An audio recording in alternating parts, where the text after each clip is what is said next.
Welcome to Rants TV, Travel and Events. Hello guys, nandito naman po tayo ngayon sa Intramuros. Please samahan niyo po akong mag-update dito sa Fort Santiago Esplanade, Plaza Mexico, Intendencia Building at Pasig River Esplanade. At ito po yung update natin ngayon, February 12, 2025. Please samahan niyo po akong mag-update dito guys at magpalipad po tayo ng drone dito at mabuti naman po nabigyan po tayo ng chance na makapagpalipad ng drone dito para makita po natin ang magandang view at sana po magustuhan niyo po ang aerial footage.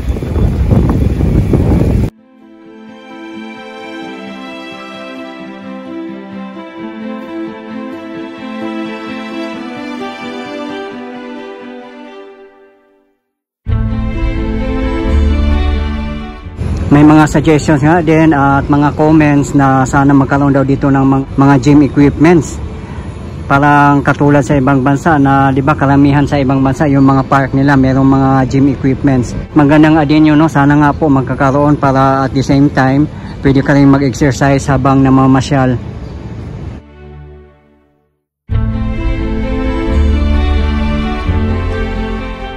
May mga benches na rin dito pero movable po yan siya. Pati sa ilalim ng mga trees din, may mga benches na din. May nabasa nga din pa akong comments, hindi daw pwede na movable kasi mawawala daw yan. Pero may mga guards naman po dito at meron ding CCTV so malalaman natin kung sino ang kukuha ng mga benches na ito. As of today, yung stairs dito, same pa rin ang status. At may nag-comments nga din na sana lagyan daw dito ng stainless na railings para merong hawakan. At aabangan na lang po natin kung ano po ang ilalagay dito.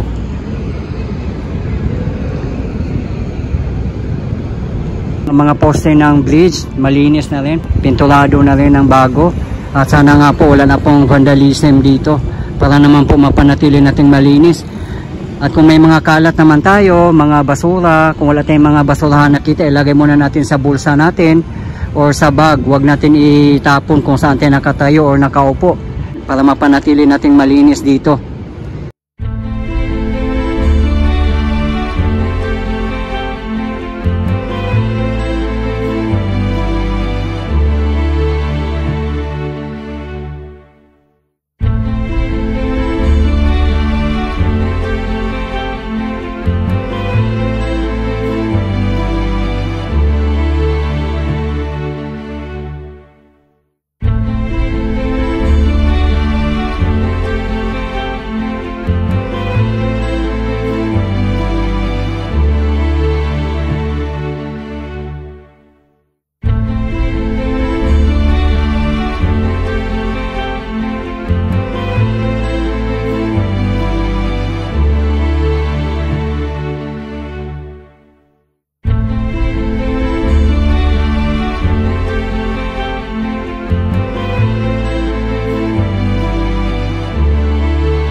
Ito naman po ang park ng Plaza Mexico, nakatabi mismo ng Maestranza. Dito may temporary na mga halaman dito, palmera yata ito. Hindi pa ako sure kung final na ba ito ilalagay dito or temporary lang po.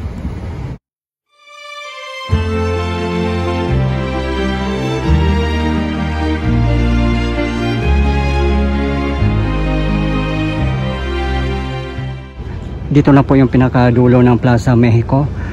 Meron ditong ramp para sa mga PWDs at mga bikers. Meron ding stairs. Meron ding plant box dito at ang nilagay nila ay mga grasses. At meron ding mga halaman dito na nakapaso na ang lalaki.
Ito naman po ang Intendencia Building at ongoing nga po ang restoration niya. Sa mga hindi po nakakalam, ang Intendencia Building ay former government offices for several years during Spanish era. Titingnan po natin kung ano po ang mga kaganapan sa loob ng Intendencia Building.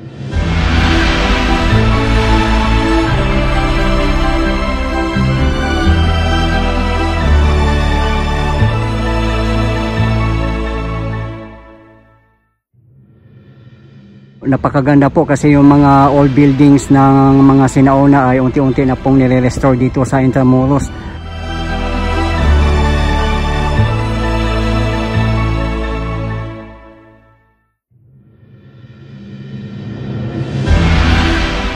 Yung Intendencia Building ay nire-restore as National Archives of the Philippines.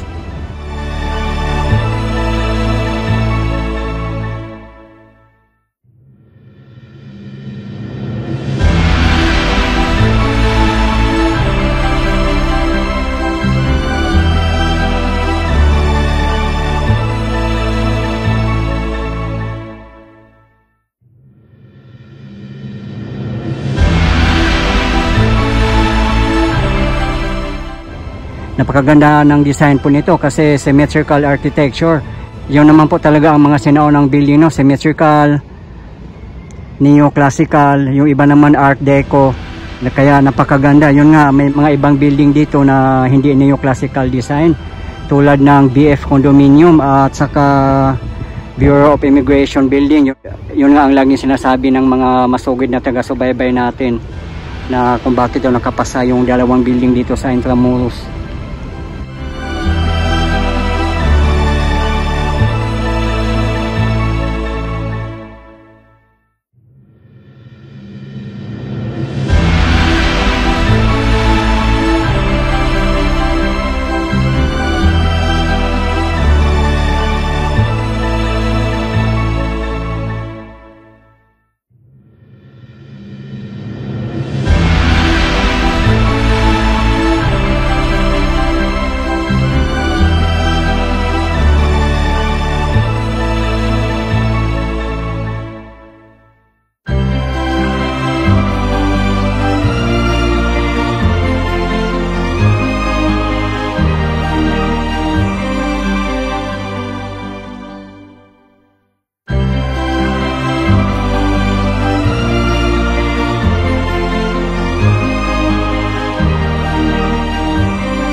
As you can see, matagal-tagal pa nga po itong matatapos.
Sa mga hindi po nakakaalam, ang Pasig River Esplanade ay 25 kilometers project po ito from Manila Bay up to Laguna de Bay.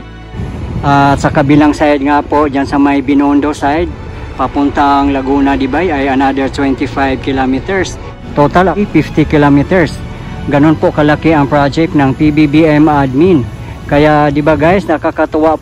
Kaya sana po patuloy po tayong sumuporta sa ating pamahalaan, lalong-lalo na po sa mga namumuno para patuloy po tayong uusad nang sa ganun po hindi po tayo mapag-iwanan ng ibang mga bansa.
Previously kasi may mga nagtatanong kung lalagyan ba dito ng arc at fountain.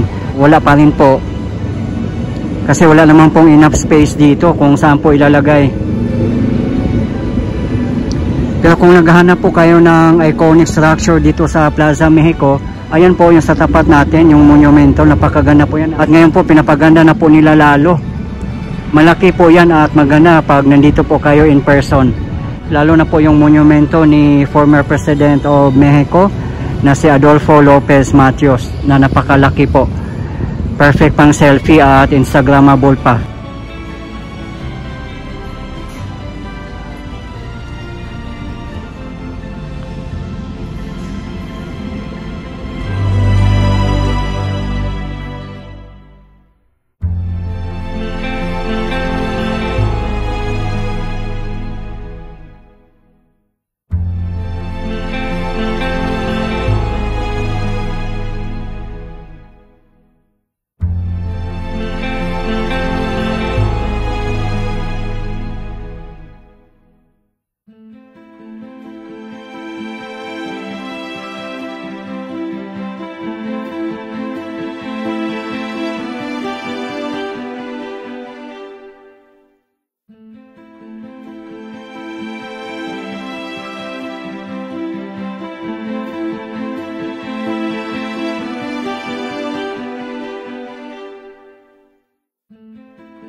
Guys, ito po yung latest update natin ngayon dito sa Fort Santiago Esplanade, Plaza Mexico, Intendencia Building, at Pasig River Esplanade dito po sa Intramuros, Manila. As of today, February 12, 2025. Maraming salamat po sa patuloy ng suporta at panonood ng aking mga videos. I really appreciate po. At hindi po akong magsasawang i-update kayo, lalong-lalo na po sa mga government infrastructures. Mabuhay ang Pilipinas! Okay guys, thank you for watching and keep safe everyone.